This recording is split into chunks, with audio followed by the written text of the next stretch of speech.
Welcome to the Hope Podcast, 10 minutes of weekly encouragement for parents of kids who learn differently. My name is Jimelle Carlson, and I'm so glad you're here. I hope you enjoy this week's episode. Hey friends, I hope you're having a great week. Today I want to talk about supporting your child who has either been diagnosed with ADHD or is simply showing ADHD type symptoms. You know, every single school year, I am asked multiple times by parents that I work with, do I recommend giving medication to a child who has either been diagnosed or, like I said, just has some sort of ADHD type symptoms? Would I recommend putting them on medication so that they can thrive in school and in different environments? And my recommendation is always the same. I do believe that there are times and situations where medication can be helpful. But I also believe that we live in a culture that sometimes medication is the first go-to. And instead of trying to analyze the situation, try to figure out what is causing and creating the ADHD type symptoms so that those things can be resolved to eliminate the symptoms, sometimes the go-to is just to not worry about what the cause is and just put this medication on top of it and now create a situation where the child is dependent on that medication. That may feel like the quickest fix, but in the long run, it's not going to actually fix anything. It's just a temporary solution to kind of mask these symptoms that are going on. I do believe that there are natural things that you can do that will actually resolve those symptoms of ADHD so that medication is not necessary. So to answer that question about medication, bottom line, yes, maybe down the road, it is possible that your child will need medication temporarily to help get them to a point where you can resolve these symptoms.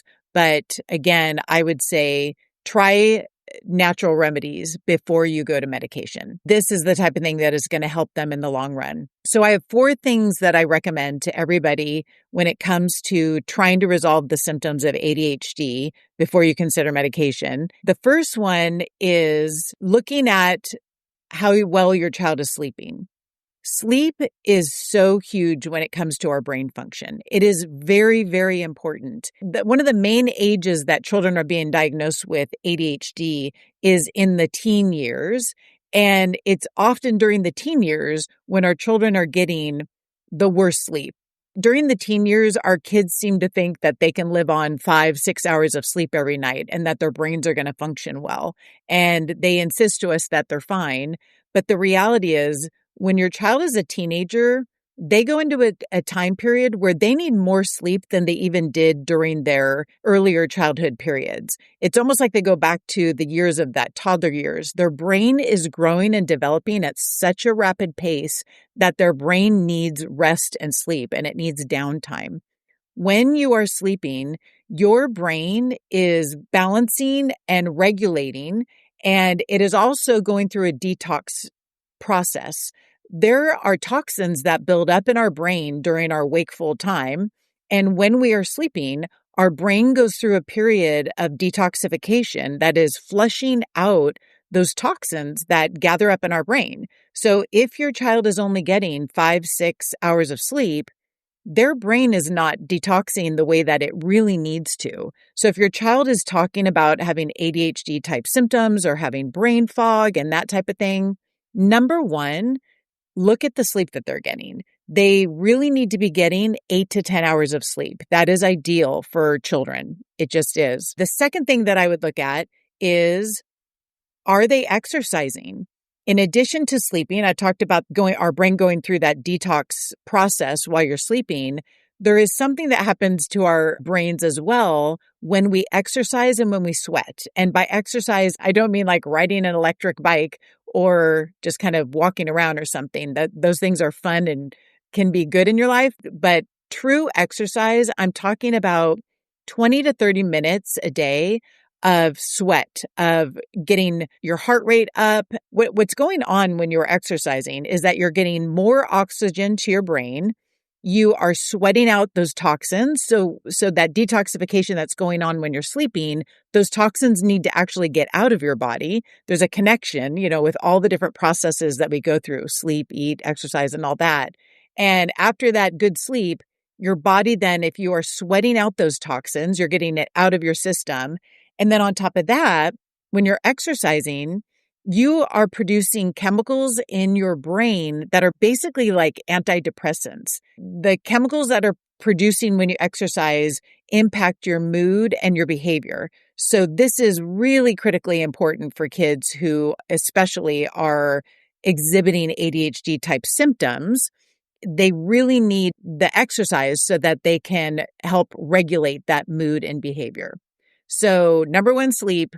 Number one, two, make sure that they're getting 20 to 30 minutes of exercise that is producing a sweat every single day. The third area that you want to look at, and this one is very hard because we are all very busy in our lives. And so I know that helping our children have a healthy diet can be very hard. We're all of us moms and dads, we're on the go. So we're often picking up foods, quickly or throwing things in the microwave that are quick and easy. And I get it. I'm a mom. It makes sense.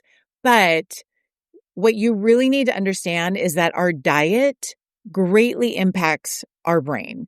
It greatly impacts our mood and our behavior. If your child is struggling with mood, behavior, self-control, and that type of thing, you really do want to look at their diet.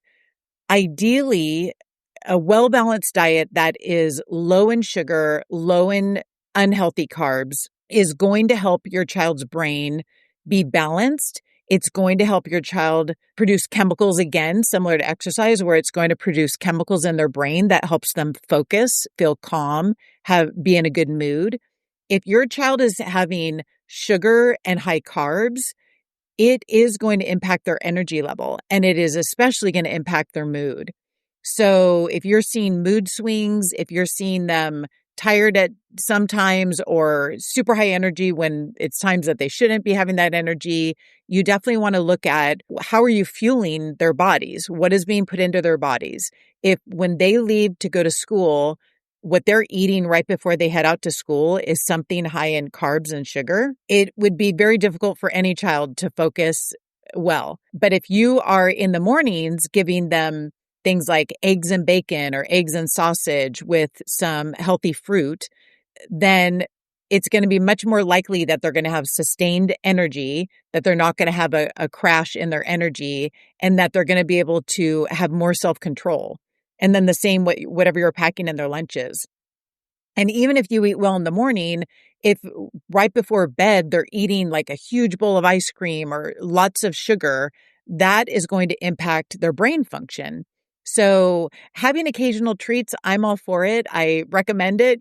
We all need a treat here and there, but just be super conscientious about how often your child is eating sugar, when they're eating it, and especially you're not going to want to give it to them before they head off to school or in their lunch boxes if they're struggling at school.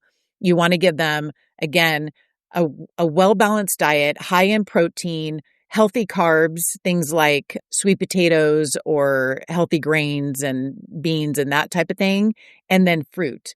But avoid sugar drinks, gummies, all the things that I'm sure that they're begging you for at the grocery store. These are things, help them understand. We teach at our school. We talk to the kids about how the foods that they're eating, no matter how tasty they are, they need to understand what the impact is once it goes inside their body, how it's impacting not just all of their body below their mouth, but especially their brain. That is the greatest impact. So one, you're going to make sure that they're getting the sleep that they should get. Two, the exercise that they need to sweat out those toxins that are being formed in their brain. Three, a diet that is low in sugar and low in carbs, breads and that type of thing, high in protein, healthy fats. And then the last thing I want to recommend is making a conscious effort to have quiet time in your kid's life.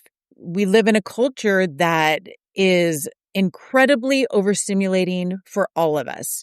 We are rewiring our brains with all the technology that we have at our fingertips right now. We are all rewiring our brains to need constant stimulation. We are playing video games. We're watching shows. We are scrolling on social media. There is just constant stimulation going on. So it actually should not surprise any of us that our children appear to be overstimulated and need constant stimulation. A child who cannot seem to sit still or focus on one thing, it often makes sense because our lives and our kids' lives often have so much stimulation going on. Here's the thing. We can rewire our brains. It doesn't have to be this way. If we've gone down a path where you've let your kid be constantly entertained and constantly have devices and constantly playing games and constantly stimulating their brain, you can help them learn how to quiet their brain by introducing purposeful quiet time. And it's interesting, you may find that trying to help your child only have like 15 to 30 minutes of quiet time where there is no technology, where you're not playing a game with them, where you're not trying to entertain them. If that feels very, very uncomfortable to them, if that feels very uncomfortable to you, then odds are this needs to change. That means that their brain is wired in a way that does need that constant stimulation. What you want to do is 15 minutes minimum, maybe 30 minutes a day, introduce a quiet time for your child and maybe for your whole family where there's a period of time where there's minimal sound going on, their TVs are not on, there's no technology allowed, and help them just quiet their brain. Maybe have a time where everyone has to be out in nature. Heck, go outside and lay on the grass and just stare at the clouds. Have a quiet time that maybe they can just color and just think, like where their brain is able to heal itself, be calm, and calm itself and find balance without all this other things going on around them. Very, very important. We need to actually train our brains to be okay with that. If a child is not able to do that, then again, if they're not able to do that at home, then again, once they go to school, it makes sense that they can't sit still because they're not used to sitting still without a bunch of things going on. They're not used to having to sit still quietly without having toys and gadgets and that type of thing while they listen to a teacher. So you need to actually help them train their brain to be able to do that. I have seen people implement these 4 things and see the symptoms of ADHD resolve itself. So I would highly recommend that you try these 4 things. What I have seen in families that implement these 4 things is that often the symptoms of ADHD are resolved.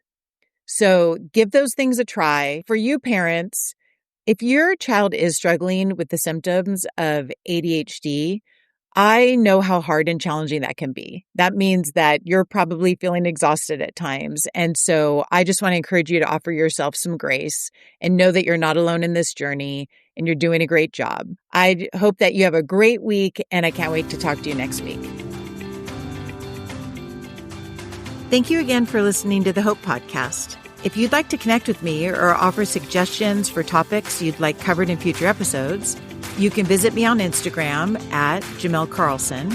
And if you'd like to learn more about Foundations Cognitive Schools, you can visit our website at foundationscognitive.com.